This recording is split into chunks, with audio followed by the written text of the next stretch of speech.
안녕하십니까. 4월 22일 토요일 말씀 묵상 함께 시작하겠습니다. 오늘도 귀한 성도님들이 주님의 은혜 가운데 평안히 거하시고 무엇보다도 주님의 도우심과 인도하심을 경험하실 수 있기를 기도합니다. 오늘 본문은 사무엘상 22장 3절에서부터 10절까지입니다. 날마다 솟는 샘물에서는 1절에서부터 10절까지로 되어 있는데요. 저는 어제 1절과 2절을 다루었죠. 그래서 오늘은 3절부터 10절까지만 다루도록 하겠습니다. 오늘 말씀을 통해서 우리가 사명자로서 지켜야 할 것이 무엇일까? 내가 그리스도인으로서 반드시 기억해야 될 것이 무엇일까를 한번 생각해보고 다윗의 모습과 사울의 모습을 비교하면서 우리가 어디에 서 있어야 할지를 다시 한번 기억하는 그런 시간이 되었으면 좋겠습니다. 그럼 먼저 말씀을 보시겠습니다. 다윗이 거기서 모압 미스베로 가서 모압 왕에게 이르되 하나님이 나를 위하여 어떻게 하실지를 내가 알기까지 나의 부모가 나와서 당신들과 함께 있게 하기를 청하나이다 하고 부모를 인도하여 모압 왕 앞에 나아갔더니 그들은 다윗이 요새에 있을 동안에 모압 왕과 함께 있었더라. 선지자 갓이 다윗에게 이르되 너는 이 요새에 있지 말고 떠나 유다 땅으로 들어가라. 다윗이 떠나 헤렛 수풀에 이르니라. 사울이 다윗과 그와 함께 있는 사람들이 나타났다 함을 들으니라. 그때 사울이 기브아 높은 곳에서 손에 단창을 들고 에셀 나무 아래에 앉았고 모든 신하들은 그의 곁에 섰더니 사울이 곁에 선 신하들에게 이르되 너희 베냐민 사람들아 들으라. 이새의 아들이 너희에게 각기 밭과 포도원을 주며 너희를 천부장 백부장을 삼겠느냐? 너희가 다 공모하여 나를 대적하며 내 아들이 이새의 아들과 맹약하였으되 내게 고발하는 자가 하나도 없고 나를 위하여 슬퍼하거나 내 아들이 내 신하를 선동하여 오늘이라도 매복하였다가 나를 치료하는 것을 내게 알리는 자가 하나도 없도다. 그때 에돔 사람 도액이 사울의 신하 중에 섰더니 대답하여 이르되 이새의 아들이 노베 와서 아히두베 아들 아히멜렉에게 이른 것을 내가 보았는데 아히멜렉이 그를 위하여 여호와께 묻고 그에게 음식도 주고 블레셋 사람 골리앗의 칼도 주더이다. 예, 지금 사무엘서에서 다윗이 사울을 완전히 떠나서 독립하는 모습을 볼 수 있는데요. 그 가운데 사무엘서 기자는 다윗과 사울을 비교해주고 있습니다. 사울의 모습에 대비해서 다윗은 어떤 모습을 보이고 있었는가? 그리고 다윗은 이렇게 실천을 하는데 정작 사울은 어떻게 했던가? 이런 것을 보여주면서 참된 왕은 어떤 모습으로 살아가는가? 무엇을 목적으로 어떤 원칙을 가지고 살아가는가에 대해서 이야기를 해주고 있는 거죠. 제가 어제 1절과 2절을 다루면서 다윗이 아둘람 굴로 피했고 거기서 약 400명가량 되는 사람들이 모였다는 것을 살펴보았습니다. 이제는 사울의 세력과 다윗의 세력이 서로 맞부딪힐 위험 가운데 놓인 거예요. 이제 다윗은 400여 명의 부하들을 거느리는 셈이거든요. 그 400명의 사람들은 사실 사울을 왕으로 인정하지 않고 다윗을 왕으로 인정하는 사람들 아니겠습니까? 즉 사울 왕파와 다윗 왕파가 서로 나뉘게 됩니다. 이 상황에서 사무엘서 기자는 왕이라는 자리를 사울이 어떻게 감당했고 다윗은 그 왕이라는 자리를 어떻게 감당했던가를 보여주는 거죠. 본문 보시면요. 다윗이 모압 미스베로 가서 모압 왕에게 갑니다. 블레셋에게 갔다가 이번엔 모압으로 가는 거죠. 왜?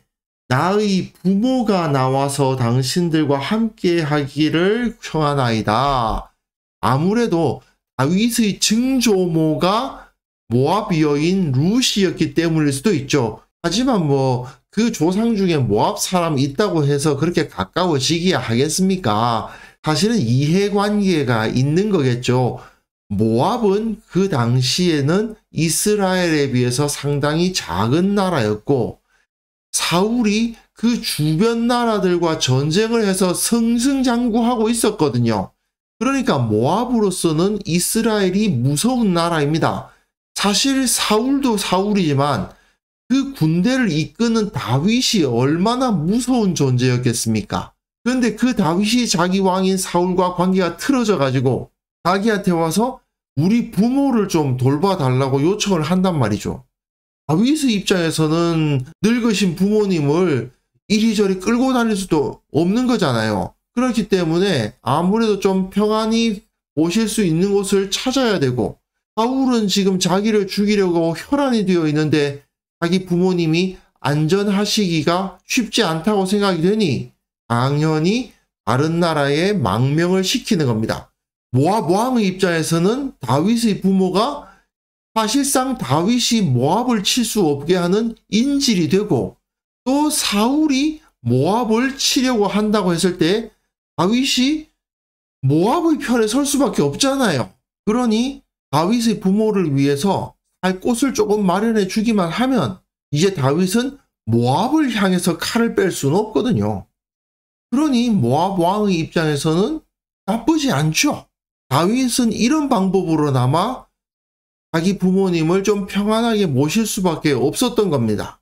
그런데 이제 다윗이 부모님을 좀 돌봐달라고 모압에게 가서 요청을 하는데 그곳에서 모압의 미스베에 있는 요새에 잠깐 머무를 수 있지 않겠습니까?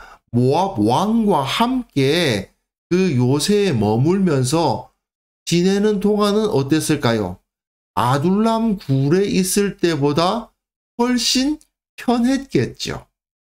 이스라엘 땅, 사울이 다스리는 지역 안으로 들어가게 되면 어떻습니까? 계속 피해 다녀야 하고 도망 다녀야 되는데 모압의 요새에 있으면 평안했을 거 아닙니까? 좀 계속 거기 있고 싶겠죠. 덕분에 부모님 핑계로 모압의 요새에 좀 머물면서 제대로 갖춰진 집에 살면 얼마나 좋습니까? 그런데 선지자 갓이라는 사람이 와서 이 요새에 있지 말고 떠나 유다 땅으로 들어가라 하는 하나님의 말씀을 전합니다. 다윗은 모압의 신하가 아니죠. 이스라엘의 왕입니다. 그렇기 때문에 모압에 더 오래 머물러서는 안 되는 것입니다. 계속 모압에 오래 있게 되면 어떻게 되겠습니까? 실질적으로 모압의 신하나 다를 바가 없는 상황이 되고 말겠죠? 다윗은 블레셋의 신하가 되어서도 안 되는 거였지만 모압의 신하가 될 수도 없는 사람이었습니다.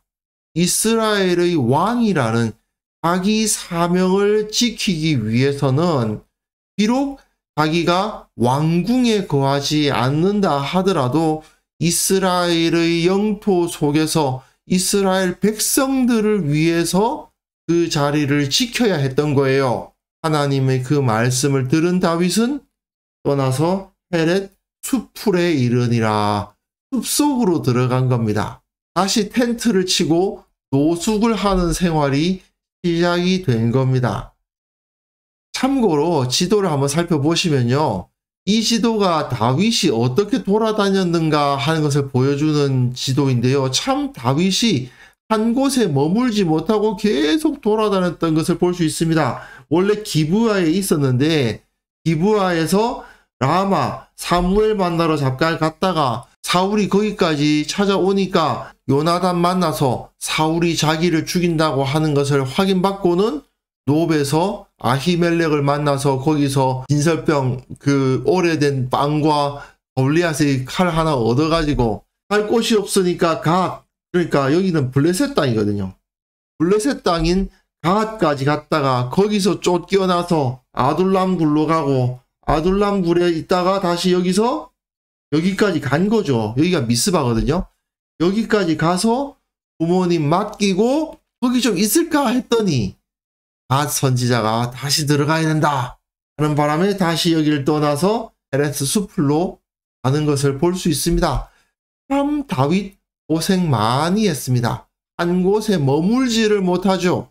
사실 그런데 이런 그림은 이스라엘이 광야를 돌아다닐 때를 떠올리게 하지 않습니까?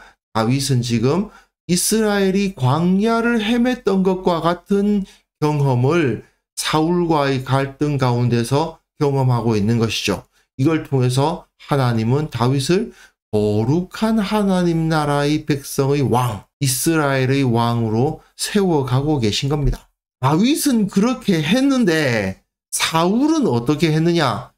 사울이 다윗과 그와 함께 있는 사람들이 나타났다 함을 들으니라. 다윗이 개인이 아니라 세력을 형성했다는 사실을 들었습니다. 그때의 사울이 어떤 반응을 보였는가? 그가 선 장소를 보세요. 기브아 높은 곳에 있습니다. 그리고 손에는 단창이 들려 있어요. 다윗은 노베에 있는 아히멜렉 찾아갈 때에 칼도 없고 창도 없고 아무것도 없이 다녔는데 사울은 반드시 손에 단창을 들고 있죠. 그리고 기브아의 높은 곳에 있습니다. 에셀 나무 아래에 앉았습니다. 앉았다는 것은 성경에서는 주로 권위의 자리, 주로 앉는 사람이 가르치고 높은 사람이에요.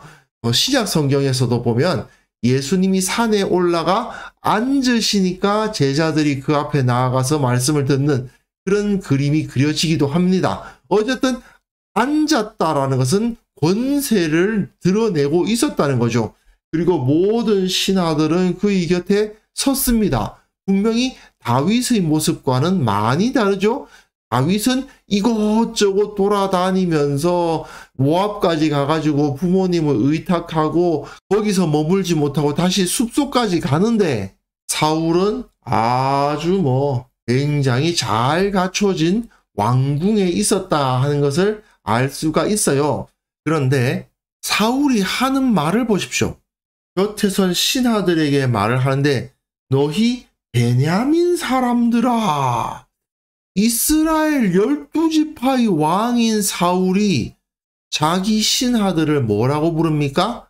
베냐민 사람들이라고 부릅니다. 자기와 가까운 사람들만 신하로 삼았다 하는 것이 드러나고 있는 겁니다.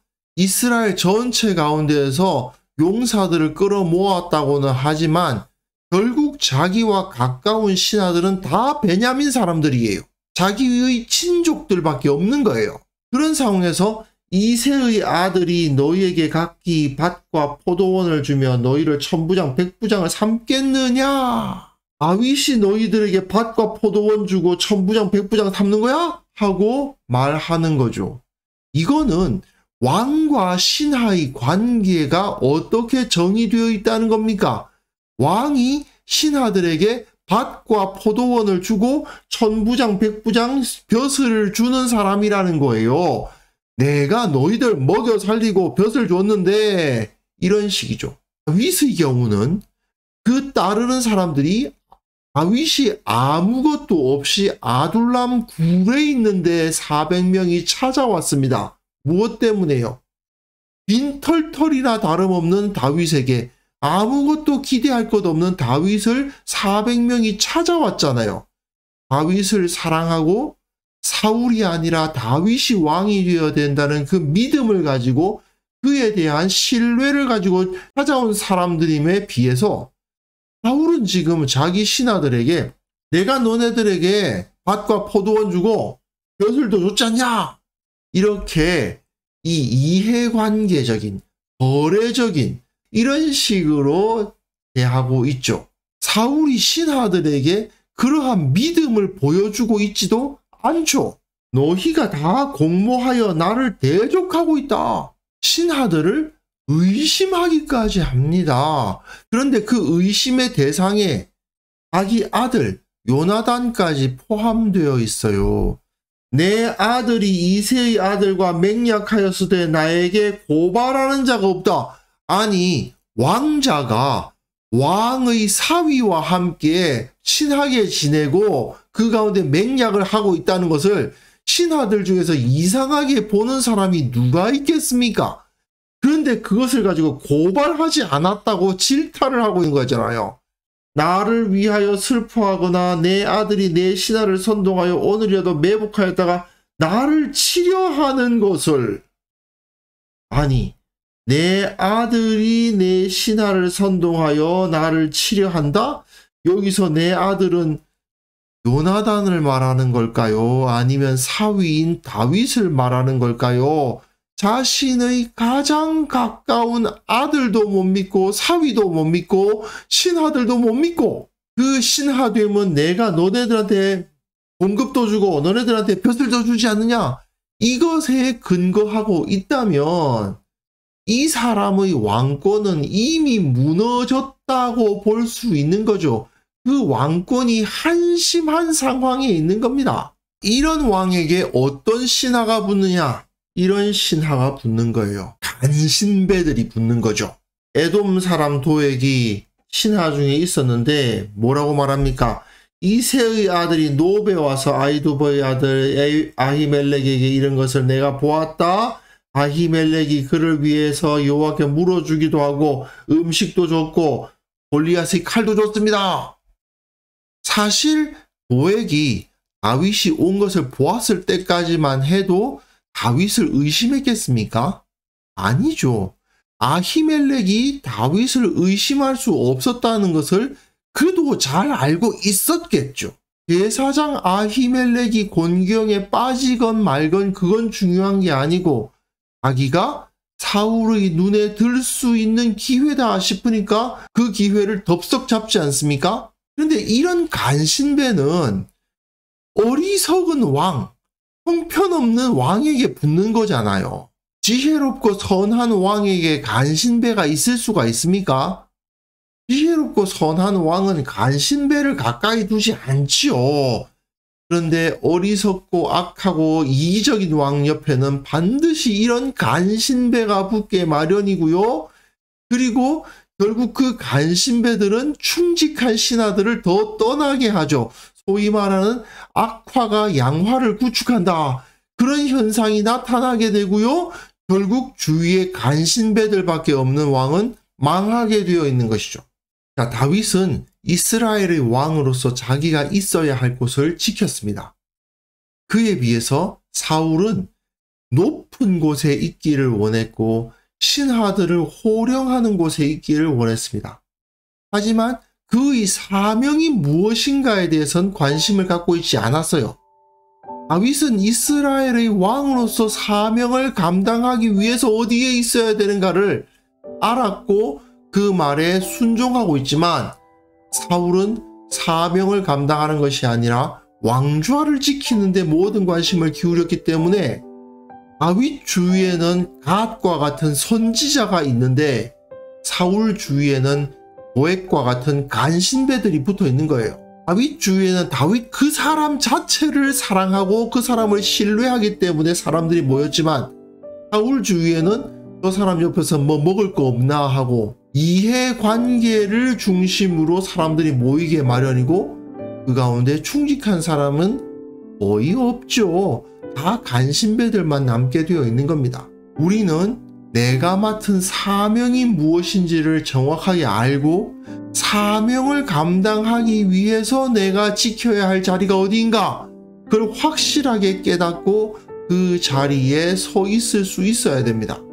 만약 그렇지 않고 나의 이익과 나의 평안함과 나의 이해관계에 의해서 나의 행동과 위치를 결정한다면 결국은 사울처럼 멸망할 수밖에 없다. 내 주위에는 악한 간신배들만 남게 된다. 악한 친구, 나를 망하게 하는 친구들만 남게 된다는 것을 우리는 잊지 말아야 됩니다.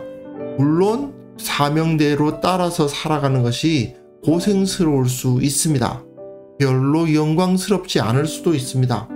하지만 주님께서 내게 맡기신 자리에서 감사와 기쁨으로 그 일을 감당한다면 결국 주님께서 그 하늘에 속한 영광으로, 그 하늘에 속한 복락으로 우리에게 채워주실 것을 믿어야 되겠습니다. 그래서 이 시간 함께 기도하실 때에 주님으로부터 받은 사명이 무엇인지를 늘 찾고 기억하게 하옵소서.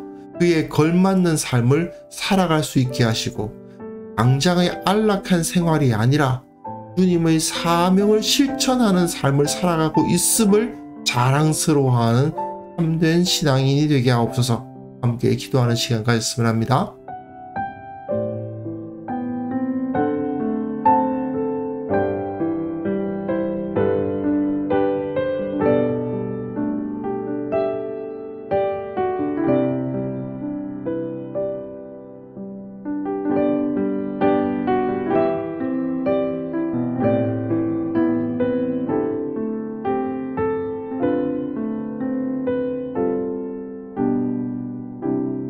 하나님 아버지, 나의 사명을 기억하게 하옵소서. 자기 사명에 대해서 아직 확신하지 못한 성도들에게는 그에게 주어진 사명이 무엇인지 발견하게 하시고, 또한 사명을 붙잡은 사람들에게는 그 사명을 떠나지 않고 잊지 않고 기억하게 하셔서 그에 걸맞는 삶을 살아갈 수 있도록 그래서 은혜 베풀어 주시기를 원하고 바랍니다. 당장에 안락하고 편안한 삶을 구하는 것이 아니라 주님의 사명을 실천하기에 내가 자랑스러워하고 그것을 기뻐하는 자가 되게 하여 주시고, 그것이야말로 나의 삶의 목적이라는 것을 알아 끝까지 그 자리를 지키는 영적 지혜를 허락하여 주옵소서. 그것을 통해서 다윗과 같이 비록 힘들고 어려우나 그 길을 걸어감으로 말미암아 주님의 기쁨이 되게 하시고, 주님께 영광을 돌리고 예수 그리스도를 닮고 결과적으로 주님으로부터 참된 복락을 받아 누리는 우리 모두가 될 수 있도록 도와주옵소서.